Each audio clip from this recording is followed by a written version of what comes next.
Miskinnya iman dapat dilihat dari banyak hal.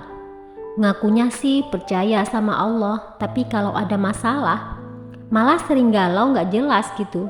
Curhat sana, curhat sini, minta solusi, sampai lupa kalau yang maha memberi solusi itu adalah Allah. Dari bermacam peristiwa itu saya mulai sadar, segala sesuatu itu tidak boleh lepas dari Allah. Entah keyakinan, entah masalah berat yang kita hadapi, entah harapan atau keinginan yang belum tercapai. Kepada siapa lagi kalau bukan bergantung kepada Allah? Mau minta ke makhluk, mereka akan bosan dengan curhatan masalah kita yang berulang-ulang. Mereka akan bosan dengan permintaan tolong kita, dan mereka juga akan bosan dengarkan keluhan kita. Tapi Allah tidak pernah bosan dengan curhatan dan keluhan.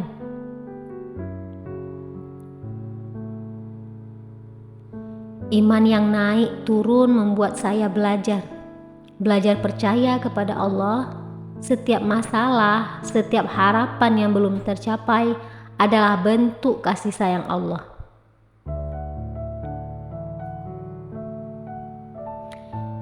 Ini ada sebuah kisah tentang kepercayaan kepada Allah. Pada suatu hari di negeri Syam terdapat sebuah kerajaan besar, di mana kerajaan tersebut sudah berdiri dari abad ke-12. Tahta kerajaan itu pun bergilir dari generasi ke generasi keturunannya, hingga sampailah tahta tersebut pada seorang raja yang bernama Khuld. Raja Khuld mempunyai perangai yang buruk dibandingkan dengan saudara-saudaranya sesama putra mahkota. Bahkan yang paling buruk di antara raja-raja sebelumnya. Ia senang menindas kaum-kaum di negerinya yang sudah tidak berdaya, memberlakukan pajak yang berlebihan, melegalkan perjudian di mana-mana. Bahkan yang lebih parah adalah Raja Khuld tadi melegalkan LGBT. Namun di negeri tersebut juga hidup seorang pemuda yang arif bijaksana, taat beragama, sopan, ramah, dan berakhlak mulia. Pemuda tersebut sering memberikan wejangan mengenai agama Islam kepada para warga, hingga mereka pun sangat mengagumi pemuda tersebut. Bahkan tidak jarang pemuda tersebut juga menyembuhkan penyakit warga desa yang diakibatkan oleh kekejaman Raja Khuld, dengan menanamkan keyakinan pada hati warga desa tentang sifat Tuhan yang Esa, yaitu Maha Pengasih. Alhasil penyakit warga desa dapat sembuh secara total. Tidak hanya berhenti di situ, warga desa yang sering berobat ke dukun pun beralih menuju pemuda tersebut.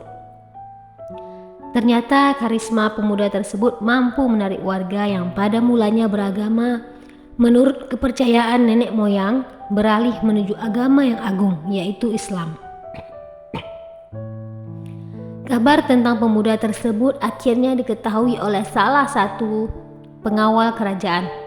Pengawal tersebut menceritakan mengenai seluk-beluk kehidupan sang pemuda kepada Raja Khuld.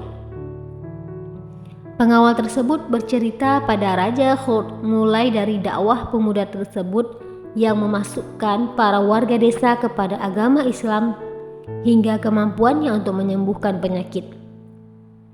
Mendengar hal itu, Raja Khuld mulai gusar dan panik. Ia takut tahtanya akan dijatuhkan dan direbut oleh pemuda tersebut. Sontak mulut raja tersebut didekatkan ke telinga sang pengawal. Pengawal yang setia, kurasa keberadaan pemuda di negeri kita ini sangat mengancam kedudukanku. Oleh karena itu aku perintahkan seluruh anak buahmu untuk menangkap pemuda itu dan bawa dia kepadaku, kata Raja Khuld. Baiklah Rajaku, saud pengawalnya. Bila perlu adakan sayembara untuk mendapatkan pemuda itu. Maka mulailah perburuan yang dilakukan oleh pengawal tersebut beserta anggotanya untuk menangkap sang pemuda. Namun pengawal tersebut selalu gagal karena pemuda itu selalu disembunyikan di salah satu rumah warga. Mengetahui itu, para warga pun langsung berbondong-bondong untuk memberitahu kepada sang pemuda. "Wahai pemuda, tidaklah engkau mengetahui hal di luar sana?" kata warga desa. Tenanglah wahai hamba Tuhan yang esa. Mungkin mereka dan raja mereka ingin berkenalan denganku, jawab pemuda itu secara santun. Maka berangkatlah pemuda tersebut kepada sang raja. Setelah pemuda itu sampai di istana, ia langsung dihardik dengan berbagai pertanyaan oleh Raja Khuld. Wahai pemuda, tidakkah engkau mengetahui bahwa Tuhanmu adalah aku? Kata sang raja. Tuhanku dan Tuhanmu ialah Tuhan yang esa, yaitu Allah SWT, jawab pemuda tersebut. Mendengar jawaban sang pemuda, Raja Khuld pun memerintahkan untuk mencambuk pemuda itu 3 kali cambukan. Setelah itu Raja Khuld kembali bertanya kepada sang pemuda. Wahai pemuda, aku ingin tahu bagaimana caramu menyembuhkan penyakit para warga. Tanya sang raja. Wahai rajaku, sesungguhnya aku tidak pernah menyembuhkan seorang pun di negeri ini. Adapun yang menyembuhkan adalah Allah Subhanahu wa Ta'ala, kata jawab sang pemuda. Mendengar jawaban itu, Raja Khuld pun memerintahkan untuk mencambuk pemuda itu 7 kali cambukan lagi. Setelah raja itu kembali bertanya, wahai pemuda, maukah engkau untuk kembali pada agama nenek moyangmu yang dahulu? Tanya raja. Tidak wahai rajaku, aku akan tetap memeluk agama ini sampai kapanpun dan dimanapun aku berada, jawab sang pemuda. Raja pun kembali bertanya kepada sang pemuda dengan pertanyaan yang sama. Namun jawaban yang diterima pun juga jawaban yang sama. Raja Khuld pun naik pitam dengan menyuruh para anggotanya pengawal untuk membawa pemuda tersebut sampai ke puncak gunung dan menjatuhkannya ke jurang. Maka dibawalah pemuda tersebut ke puncak gunung. Dalam hati pemuda tersebut berkata, ya Tuhanku, selamatkanlah aku jika memang aku benar dan belum pantas untuk mati di jurang gunung. Namun setelah mereka sampai di puncak gunung, Tuhan Yang Maha Esa berkehendak lain dengan menurunkan gempa bumi yang membuat gunung tersebut ikut bergoncang. Kejadian mencengangkan tadi membuat seluruh para pengawal Raja Khuld jatuh ke dalam jurang, tapi tidak bagi sang pemuda. Tanpa berpikir panjang, sang pemuda pun langsung turun menuju istana dan melaporkan kejadian itu kepada sang raja. Setelah sampai di istana, wahai pemuda, hal aneh apa yang membuatmu lolos dari maut? Kata Raja Khuld sambil terheran-heran. Tidak ada hal yang aneh wahai rajaku, ini semua kehendak Tuhan Yang Maha Esa, sahut sang pemuda. Mendengar jawaban sang pemuda, Raja Khuld pun merencanakan pembunuhan pemuda tersebut untuk kedua kalinya dan mengutus para anak buahnya untuk melemparkan pemuda itu ke laut lepas. Maka berangkatlah para utusan Raja Khuld untuk menuju pantai. Setelah sampai pada lepas pantai, seluruh anggota Raja Khuld langsung menaiki sebuah perahu yang berukuran sedang. Ketika perjalanan menuju tengah laut, hati pemuda tersebut berkata, ya Tuhanku, selamatkanlah aku jika memang aku benar dan belum pantas untuk mati di tengah laut. Namun setelah mereka sampai di tengah laut, Tuhan Yang Maha Esa berkehendak lain dengan menurunkan sebuah badai mematikan yang membuat laut terombang-ambing. Kejadian mencengangkan itu lagi-lagi terjadi manakala seluruh pasukan Raja Khuld jatuh ke laut dan digulung oleh ombak. Tapi tidak bagi sang pemuda. Tanpa berpikir panjang, sang pemuda langsung menuju istana dan melaporkan hal itu lagi kepada sang raja. Wahai pemuda, hal aneh apa yang membuatmu lolos dari maut untuk kedua kalinya? Kata sang raja sambil memasang wajah heran bercampur keringat dingin. Tidak ada hal yang aneh wahai rajaku. Ini semua sudah kehendak Tuhan Yang Maha Esa, sahut sang pemuda. Sebenarnya apakah kau orang yang abadi? Tanya Raja Khuld. Di dunia ini tidak ada yang abadi wahai rajaku, karena keabadian hanya milik Tuhan Yang Esa, jawab sang pemuda. Lalu bagaimana cara membunuhmu wahai pemuda?